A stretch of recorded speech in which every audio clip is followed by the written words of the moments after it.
اس میں حصہ لینا چاہتے ہیں چیریٹی میں آ جاتے ہیں سامنے. نہیں آپ کی جو اس کے لیے کاوشیں رہی ہیں دا کمٹمنٹ میرے خیال میں یہ بڑا اہم ہوتا ہے کہ حالات جیسے بھی ہوں انسان تہیہ کر لے اور آگے بڑھتا رہے. اور اس میں اکثر مثال دیا کرتی ہوں کہ بہت فلاحی کام کرنے والے کچھ لوگوں نے کہا کہ جی ہم پریشان ہو جاتے ہیں ایٹ ٹائمس. ان میں سے ایک حضرت نے اپنا واقعہ شیئر کیا کہ انہوں نے کہا میں ہل پارک پہ واک کرنے کے لیے گیا اور میں پریشان تھا کہ ایکسپینسز بڑھتے جا رہے ہیں. لوگ کہہ رہے ہیں کہ جو آپ کا خواب ہے یہ خواب ہی رہ جائے گا کہ کیش کاؤنٹر آپ کو بنانا پڑے گا یا آپ کی اپنی سہولتوں کو ذرا چینج کرنا پڑے گا. تو انہوں نے دیکھا کہ صبح 5-6 بجے کا وقت تھا فجر کے بعد وہ واک کر رہے تھے اور وہاں پہ ایک شخص آیا جس نے آٹے اور چینی کی گولیاں بنائی ہوئی تھیں اور وہ پگڈنڈی کے پاس ڈالتا ہوا جا رہا تھا. تو انہوں نے کہا جس شہر میں اللہ تعالیٰ نے اتنے درد مند لوگ رکھے ہیں کہ جو چونٹیوں کا اور حشرات الارض کا بھی خیال رکھتے ہیں تو انشاءاللہ تعالیٰ اللہ اسباب بنانے والا ہے. ڈاکٹر ٹیپو سلطان آپ سے جاننا چاہوں گی کہ جب ہم مشکلات میں اضافے کی بات کرتے ہیں اور جہاں آپ لوگ کام کر رہے ہیں یہ پاکستان کا سب سے انڈر سروڈ ایریا ہے, معاشرتی تبدیلیاں کیا آ رہی ہیں؟ کیا لوگ غصہ بڑھتا ہوا دیکھ رہے ہیں؟ کیا جہاں صحت کی بات کی جائے تو ترجیحات میں یہ مزید پش ڈاؤن ہو رہا ہے؟ آپ کی کیا آبزرویشنز ہیں؟ بہت بہت شکریہ. سب سے پہلے تو میں آپ کی کنفیشن کا ذکر کرنا چاہتا ہوں. جو ابھی بھی آپ نے کنفیشن کی تھی کہ آپ کوہی گوٹ اسپتال نہیں گئی ہیں, تو میری درخواست یہ ہوگی کہ ایک سیئنگ ہے سیئنگ از بلیونگ. تو آپ تشریف لائیے اور آ کے دیکھیے کہ ہو کیا رہا ہے انشاءاللہ.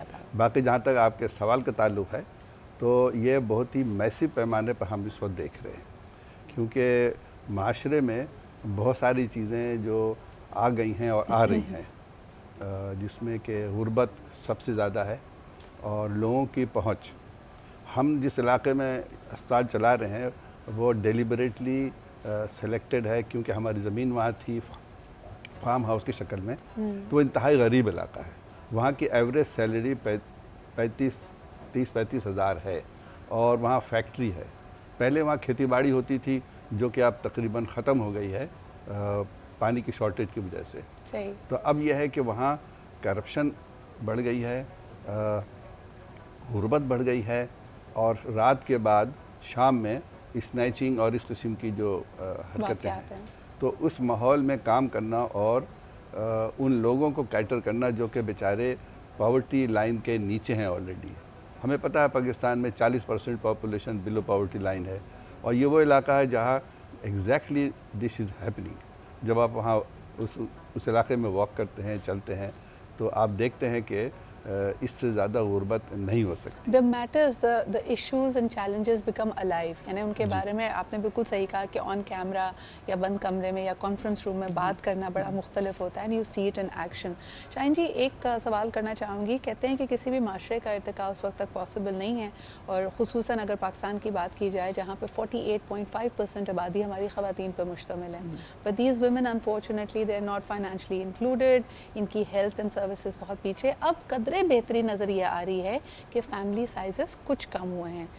آپ کی کیا آبزرویشن ہے؟ اور خاص طور پہ کیونکہ آپ بالخصوص خواتین سے ریلیٹڈ جو ان کے صحت کے معاملات ہیں, ان کی لیبر ڈلیوری ہے and surgeries that follow after that کو دیکھ رہی ہیں, کوئی بہتری نظر آ رہی ہے آپ کو؟ نہیں, فیملی سائزز کم ہونا جو آپ کہہ رہی ہیں یہ اربن علاقوں میں تو شاید صحیح ہے, رورل ایریا بالکل صحیح نہیں ہے, بالکل صحیح نہیں ہے. بہت ریزسٹنس ہے اس چیز پہ کہ فیملی سائز کو لمٹ کیا جائے. لوگ نہیں مانتے ہیں. ان کی بات بھی صحیح ہو, کہتے ہیں یہ بچہ بیماری سے مر جائے گا, یہ ایکسیڈنٹ میں مر جائے گا, وہ گڈھے میں گر کے مر جائے گا, تو میں تو 5-6 بچے تو پیدا کروں نا. مطلب آپ سوچیں معاشرہ ہماری سوسائٹی کیسی ہے کہ پیرنٹس کو پتہ ہے کہ ان کے 2-4 بچے ویسے ہی مر جائیں گے, تو they have to have more children. مطلب سن کے دل ہل جاتا ہے انسان کا کہ اچھا جو ایک انڈرسٹینڈنگ ہوتی ہے کہ ماں باپ نے پالنا پوسنا ہے, بہترین تعلیم صحت دینی ہے, اچھی غذا دینی ہے. مجھے لگتا ہے کہ جہاں ہم لوور طبقے میں جاتے ہیں, یہ نہیں کہ وہ اپنے بچوں سے محبت نہیں کرتے, لیکن اورینٹیشن بہت مختلف ہے. شاید وہ تعلیم دینے کو یا اچھی لائف سٹائل دینے کو اپنے فرائض نہیں سمجھتے. ہاں, ان کا کہنا یہ ہے کہ بھائی رزق تو اللہ دے گا نا, اور ان کا یہ کہ جتنے زیادہ بچے ہوں گے اتنی آپ کے پاس لیبر فورس ہوگی, تو آمدن ہوگی, کما کے لائیں گے. تو یہ مسئلہ خواتین کی جب آپ نے بات کی, خواتین کے امپاورمنٹ نہیں ہے ہمارے پاس. ان کی چاہے ان کے اپنے ڈیسیشن اپنی صحت کے بارے میں ڈیسیشن لینے ہوں وہ نہیں لے سکتی, چاہے ان کی ایجوکیشن کا ڈیسیشن لینا ہو نہیں لے سکتی. اور خواتین جب ورک فورس میں آ جاتی ہیں تو وہ فیملی کو پاورٹی سے نکال لیتی ہیں, اور یہ ہم پریکٹیکلی دیکھ رہے ہیں. ہم جب مڈوائفری کورس کرتے ہیں یا نرسنگ کورس 2 سال کا ہوتا ہے, جس میں میٹرک پاس لڑکیاں انٹیریئر سندھ سے اور ڈفرینٹ بڑی چھوٹے چھوٹے علاقوں سے آتی ہیں بیچاریاں, جنہوں نے کبھی شہر دیکھا بھی نہیں ہوتا ہے, روڈ بھی نہیں دیکھی ہوتی. وہ 2 سال یہاں ٹریننگ کرتی ہیں, آل اسپانسرڈ,